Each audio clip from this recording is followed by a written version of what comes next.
శ్రీమాత్రే నమ. జయ గురు దత్తాత్రేయ నమ.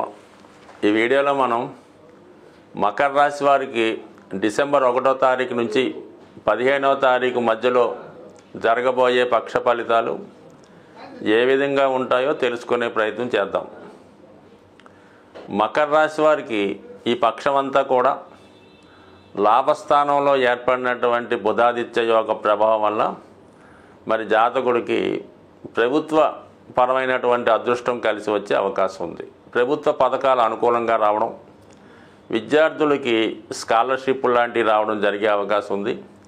అలాగే వారి యొక్క అదనపు ఆదాయం కొరకు చేసే ప్రయత్నాలు ఫలిస్తే ఏదైనా పార్ట్ టైం జాబ్ లాంటిది రావడం, పెద్దవాళ్ళ నుంచి సహకారం లభించడం జరిగే అవకాశం ఉంది. చాలా వరకు మకర రాశి వారికి ఉన్నటువంటి ఆర్థిక పరమైనటువంటి సమస్యలు చాలా వరకు ఈ రాబోయే 15 రోజుల్లో పరిష్కారం అయ్యే అవకాశం ఉంది.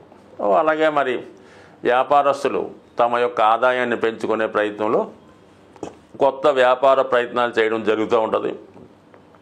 విద్యార్థులకు మంచి గురువు లభించడం వల్ల వాళ్ళలో ఉన్నటువంటి తెలివితేటలకి మంచి గుర్తింపు రావడం జరుగుతుంది.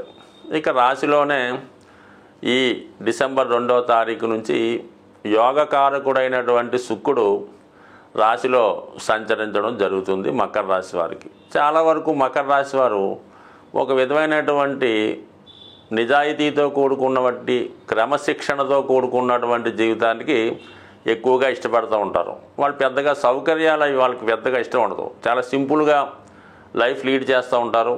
ఉన్నంతలో సర్దుకునే ప్రయత్నం చేస్తూ ఉంటారు.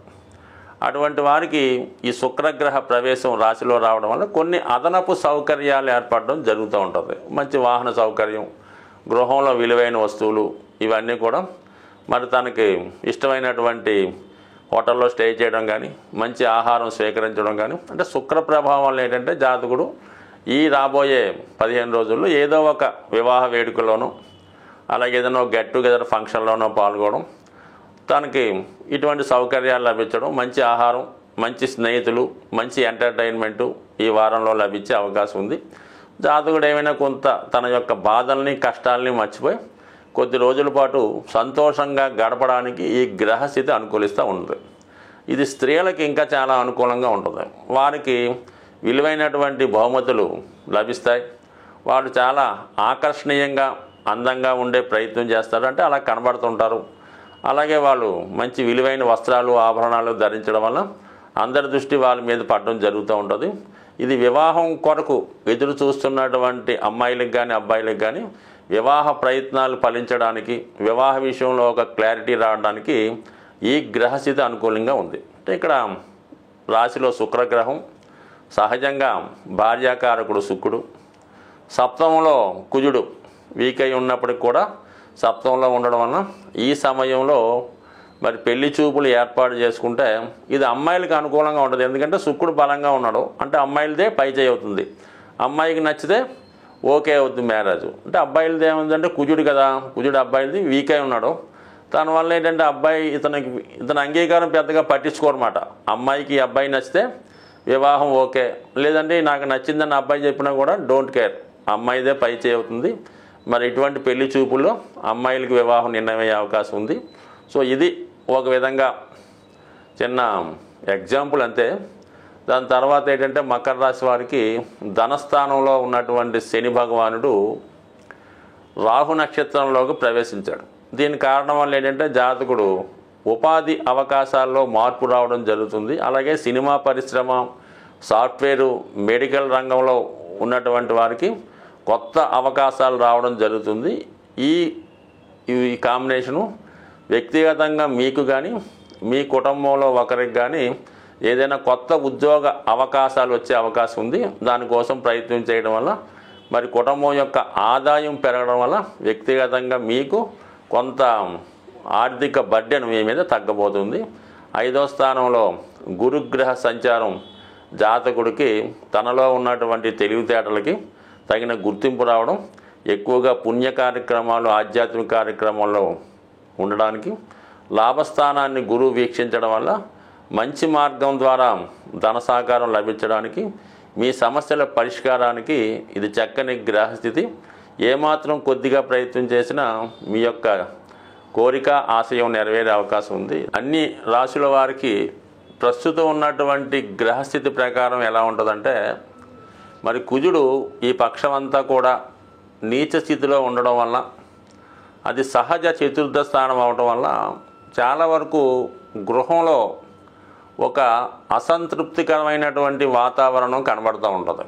అలాగే ఆర్థిక పరంగా కూడా చాలా వరకు ఏదో ఒక చికాకు రావడం జరుగుతూ ఉంటుంది. ఒక స్థిరాస్తి కొందామన్నా, ఇంట్లోకి విలువైన వస్తువులు సమకూర్చాలన్నా, గోల్డ్ మొదలగు వస్తువులు కావాలన్నా కూడా ఎక్కువగా ఫైనాన్షియల్గా ఇబ్బంది పడడం జరుగుతూ ఉంది. అలాగే ఏంటంటే కుజుడు వీక్గా ఉన్నప్పుడు భార్యాభర్తల మధ్య కలహాలు, అలాగే తండ్రి కొడుకుల మధ్య విభేదాలు లాంటివి కామన్గా జరుగుతుంటాయి అన్నమాట. అంటే కోపాలు ఎక్కువ అవుతుంటాయి, చిన్నదానికి పెద్దదానికి ప్రతిదానికి విసుక్కోవడం జరుగుతూ ఉంటుంది. ఇది అన్ని రాశుల వారికి వర్తిస్తూ ఉంటుంది అన్నమాట. అంటే సహజంగా కుజుడు వీటికి కారణమవుతుంటాడు. అలాగే శుక్రుడు కుజుడు యొక్క సమసప్తక స్థితి జాతకుడు కొన్ని బలహీనతలకు లోనై ఏదో ఒక వ్యసనానికి మనీని ఎక్కువ ఖర్చు పెట్టడం జరుగుతూ ఉంటుంది. సో ఇటువంటి వాటి నుంచి బయటపడడానికి కూడా ప్రతి నెలలో కూడా ఏదో ఒక పండగ లాంటిది, ఒక ఈ దోష నివారణకి కొన్ని పుణ్య పర్వదినాలు వస్తూ జరుగుతుంటాయి. మరి ఈ నెలలో వస్తున్నటువంటి సుబ్రహ్మణ్య స్వామి షష్ఠి 7వ తారీఖు డిసెంబర్ తారీఖున కంపల్సరిగా ప్రతి ఒక్కరూ కూడా విధి విధానంగా సుబ్రహ్మణ్య స్వామి వారిని దర్శించి, వీలైతే ఆ రోజు ఉపవాసం ఉండి ఏదైనా సుబ్రహ్మణ్య క్షేత్రాన్ని కానీ దగ్గరలో ఉన్నటువంటి శివాలయాన్ని కానీ దర్శించి విధి విధానంగా స్వామికి వీలైతే పంచామృతాలతో, అంటే ఎక్కువగా తేనె, చెరుకు రసం, బెల్లం పానకం, చలిమిడి మొదలగు వాటిలో అభిషేకం నైవేద్యాలు పెట్టి పూజించడం వల్ల, అలాగే గర్భానికి సంబంధించినటువంటి ఇబ్బందులతో మరి స్త్రీలకు ఎక్కువగా సంతానం కలగకపోవడం, కలిగిన సంతానం చాలా బలహీనంగా ఉండడం, అలాగే వివాహంలో సమస్యలు, ఇవన్నీ కూడా ఒక విధమైన సర్పదోషం ద్వారా జాతకులకి ఏర్పడడం జరుగుతూ ఉంటుంది. అందువలన ఏ రాశిలో జన్మించిన స్త్రీలైనా కంపల్సరీగా వివాహపరమైన సమస్యలు ఉంటే, అలాగే పిల్లలకు కలగకపోయినా, పిల్లలకి అభివృద్ధి లేకపోయినా ఈ సుబ్రహ్మణ్య షష్ఠి రోజు ఏదైనా ఒక సుబ్రహ్మణ్య క్షేత్రంలో దర్శించి విధి విధానంగా, అంటే ఏదైనా ఒక పర్వదినం రోజు పూజ చేసుకోవడం వల్ల ఆ విశేషమైన ఫలితం రావడం జరుగుతూ ఉంటుంది. ఉదాహరణకి మాస శివరాత్రి రోజు శివుడికి అభిషేకం చేసుకుంటే నెల మొత్తం మీరు అభిషేకం చేసే పుణ్యఫలం దక్కుతుంది. మహాశివరాత్రి ఒక్కరోజు శివుడికి అర్చించుకొని అభిషేకం చేస్తే సంవత్సరం మొత్తం ఫలితం వస్తుంటుంది. అలాగే సుబ్రహ్మణ్య షష్ఠి రోజు సుబ్రహ్మణ్య స్వామిని పూజించడం వల్ల కంపల్సరీగా మీకు అటు వివాహ సమస్యలు, గృహ సమస్యలు సాల్వ్ అయి సుఖ సంతోషాలతో ఉంటారని ఆశిస్తూ స్వస్తి.